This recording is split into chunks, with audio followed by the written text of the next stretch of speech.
जय श्री कृष्णा सभी भक्तों का स्वागत है कृष्णा डिवोशन चैनल पर। और आप सभी भक्ति चैनल के माध्यम से भक्ति के वीडियोस देख पा रहे हैं और श्री कृष्ण की कथा लिसन कर पा रहे हैं।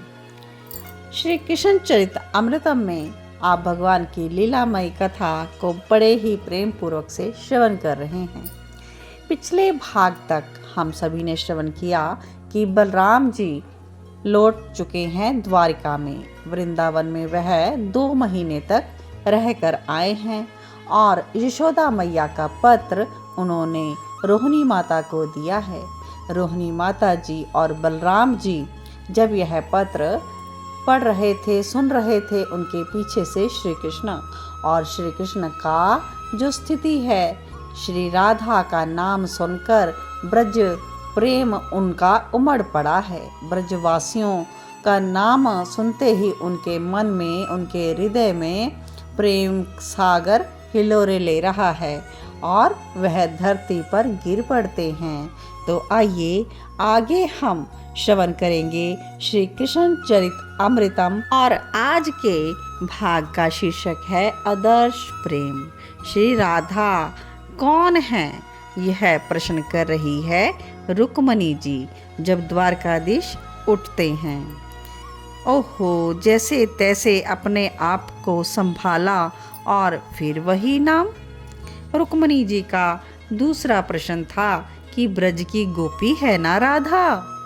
अब क्या कहते श्री कृष्ण, कुछ नहीं बोले और उठकर झरोखे में जाकर खड़े हो जाते हैं और वहाँ से समुद्र की लहरें देखने लगते हैं।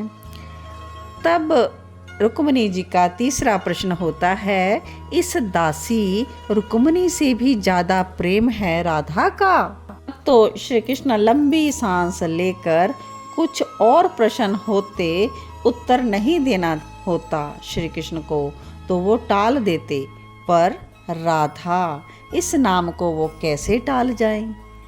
तो क्या कह रही है फिर से रुक्मणी, बताइए ना, क्या मुझसे भी ज्यादा प्रेम है राधा का। मैंने सब कुछ त्यागा आपके लिए, मैं कुछ भी कर सकती हूँ। रुक्मणी का अपना अहम है, पर राधा में अहम तो तिल भर भी नहीं। गिर पड़े एकाएक श्री कृष्ण। रुक्मणी के कुछ भी समझ नहीं आया। क्या हुआ, चिल्ला उठी नाथ और द्वारकाधीश को उठाया और सुला दिया, क्योंकि उठने की अब उनमें हिम्मत नहीं थी। आप विश्राम करें, रुक्मणी इतना ही बोली। पर रुक्मणी, मेरे उदर में पीड़ा हो रही है, यह श्री कृष्ण कहते हैं, असहन पीड़ा हो रही है। कराहा रहे थे लीलाधारी, रुक्मणी कुछ करो ना। हाँ, रुक्मणी ने अपनी दासी को आज्ञा दी और राजवैद्य को बुलाया। महारानी ने बुलाया, इसलिए वैद्य ने तनिक भी देरी नहीं की आने में। आयु विकार भी नहीं है, उधर में कोई कृमि भी नहीं है, अपच जैसी भी कोई बात नहीं लग रही। नाड़ी देखकर राजवैद्य बता रहे थे, पर इनकी उदर पीड़ा तो बढ़ती ही जा रही थी। उदर माने पेट की पीड़ा। राजवैद्य के समझ में ना आने के बाद भी कुछ औषधि बनाकर उन्होंने दी, किंतु कोई लाभ नहीं।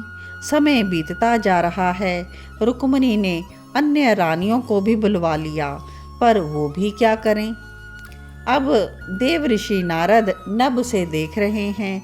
परेशान रुक्मणी को महल के खुले झरोखे से देव ऋषि जी की नारायण नारायण ऐसी गूंज सुनाई दी। तो रुक्मणी ने पुकारा, देव ऋषि, और नारद जी ने तुरंत ऊपर से देखा और आ गए द्वारिका में। हाँ देवी, आप कुछ परेशान दिखाई दे रही हैं, क्या कारण है। तो देव ऋषि ने पूछा, आप महल में आइए ना। रुक्मणी नारद जी को अपने महल में ले आई। ओहो, मेरे नाथ श्री कृष्ण को जब लेटे देखा तो प्रणाम करने लगे नारद जी। और देव ऋषि नारद जी चंचल हैं और पूछ लिया, पर आप लेटे क्यों हुए हो। तब कहते हैं, इनके उदर में पीड़ा है। तो राजवैद्य नहीं है क्या द्वारिका में। पर उनका उपचार राजवैद्य के पास भी नहीं है। रुक्मणी दुखी होकर बोली, तो फिर किसके पास है? रुक्मणी के नेत्रों से अश्रु बह चले। देव ऋषि, मैं प्राण दे दूंगी पर मेरे नाथ ठीक हो जाएं किसी तरह, अब इनकी तड़प मुझसे देखी नहीं जाती। और रुक्मणी देव ऋषि के चरण पकड़ने लगी। नहीं नहीं, ऐसा मत करो, मैं कुछ उपाय खोजता हूँ। नारद जी श्री कृष्ण के निकट आए तो सुना उन्होंने कि वो बस कराह रहे थे। नाथ, क्या इलाज है इसका? धीरे से नारद जी ने श्री कृष्ण से ही पूछ लिया।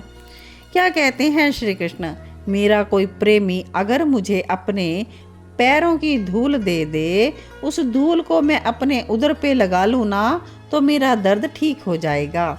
तो श्री कृष्ण ने सबके सामने यह बात स्पष्ट कह दी। लो, इतना सरल उपाय बताओ तो। प्रेमी तो सब है यहाँ द्वारका में, प्रेमियों की कहाँ कमी है? फिर तो कोई भी अपने पैरों की धूल दे सकता है। देव ऋषि ने रानियों से कहा और फिर रुक्मणी से बोले, आप ही अपने चरणों की धूल दे दीजिए, आप तो सबसे बड़ी प्रेमी हैं श्री कृष्ण की। रुक्मणी कुछ नहीं बोली। फिर सत्याभामा से कहा देव ऋषि ने, आप क्यों पीछे हट रही हैं? आप दे दीजिए अपने पैरों की धूल। सत्याभामा भी कुछ नहीं बोली। रानियों की भरमार है यहाँ पर कोई श्री कृष्ण के उपचार के लिए आगे नहीं आ रहा। क्यों रुक्मणी देवी, क्यों? रुक्मणी ने स्पष्टीकरण दिया कि हमें पाप लगेगा देव ऋषि, हमें नरक थोड़ा ही जाना है। सत्याभामा ने कहा, अरे अपने पति को हम अपने पैरों की धूल देंगे तो इससे बड़ा पाप और क्या होगा? अब जामवंती बोली, तो फिर नाथ आप तो ठीक होंगे नहीं। नारद जी ने श्री कृष्ण की ओर देखते हुए सहजता में कहा, ऐसा मत कहिए देव ऋषि, हमारे नाथ को जैसे भी हो ठीक कर दीजिए। तो अपने पैरों की धूल दे दो ना, आपके नाथ अभी ठीक हो जाएंगे। हमें नरक का वास नहीं चाहिए देव ऋषि, और आप ऐसी बात कर रहे हैं। पत्नी अपने पति को अपने पैरों की धूल दे, ये तो महापाप है। देव ऋषि का हाथ पकड़ा अब श्री कृष्ण ने। हाँ प्रभु, आप कुछ कह रहे हैं? देव ऋषि ने पूछा। तो क्या कहते हैं श्री कृष्ण? वृंदावन, वहाँ पर भी मेरे भक्त हैं, वहाँ जाओ ना नारद। रुक्मणी आदि ने सभी ने नाक से कोड़ा और वृंदावन ऐसा जब सुना तो एक दूसरे की ओर देखने लगी। देव ऋषि को क्या देरी लगती, आज्ञा मिलते ही चल पड़े वृंदावन की ओर और क्षण में ही पहुंच गए द्वारिका से वृंदावन।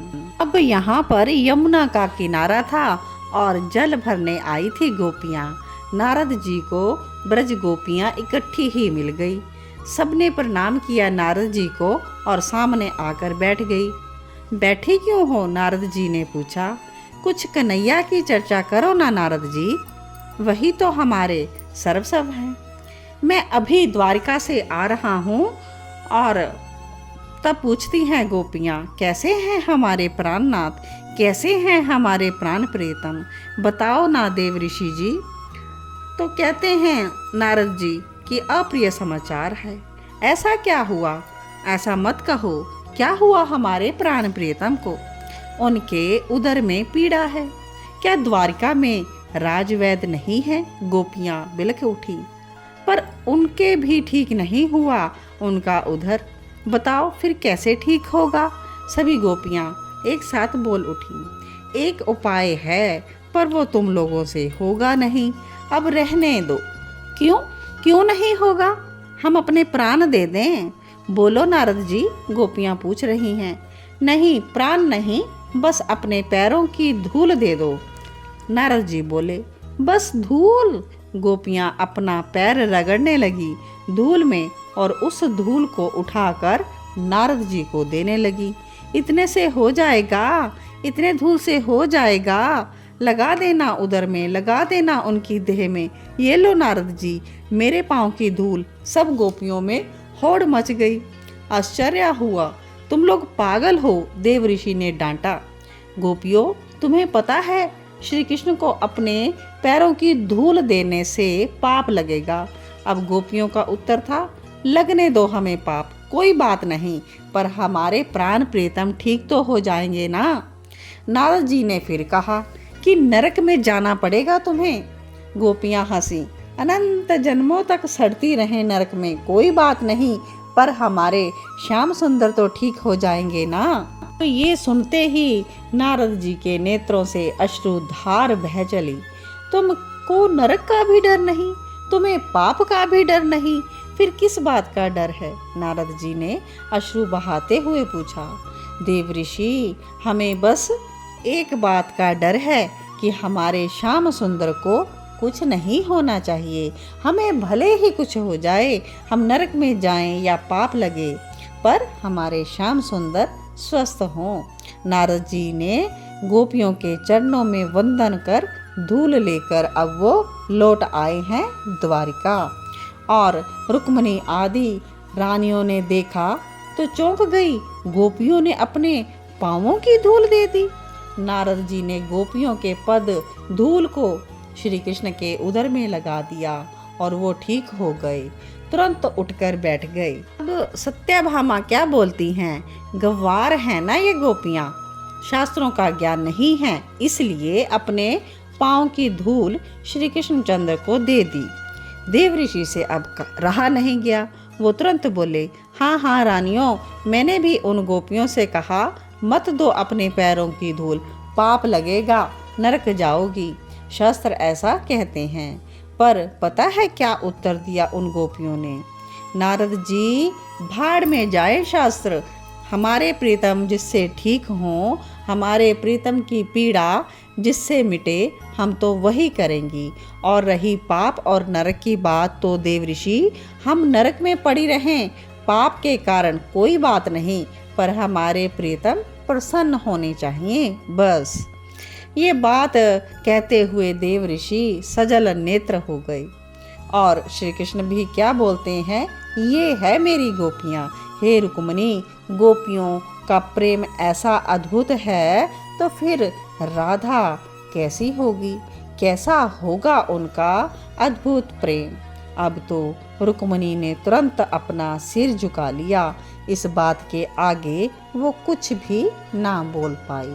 तो इस प्रकार श्री कृष्ण ने सभी रानियों के प्रश्नों के उत्तरों को शांत किया और गोपियों के अद्भुत प्रेम की कथा उनके सामने स्पष्ट की। और श्री राधा का प्रेम तो किसी कथन में आ ही नहीं सकता। तो यह श्री कृष्ण ने बड़ी भली भांति सभी रानियों को स्पष्ट कर दिया। तो आज के भाग में इतना ही। मिलते हैं हम नेक्स्ट भाग में नेक्स्ट कथा के साथ। तो आप सभी भक्त कृपा करके जिन्होंने अभी तक चैनल को सब्सक्राइब ना किया हो, वो चैनल को सब्सक्राइब ज़रूर कर लें। जय श्री कृष्णा, जय जय श्री राधे श्याम, सबको मिले श्री वृंदावन धाम।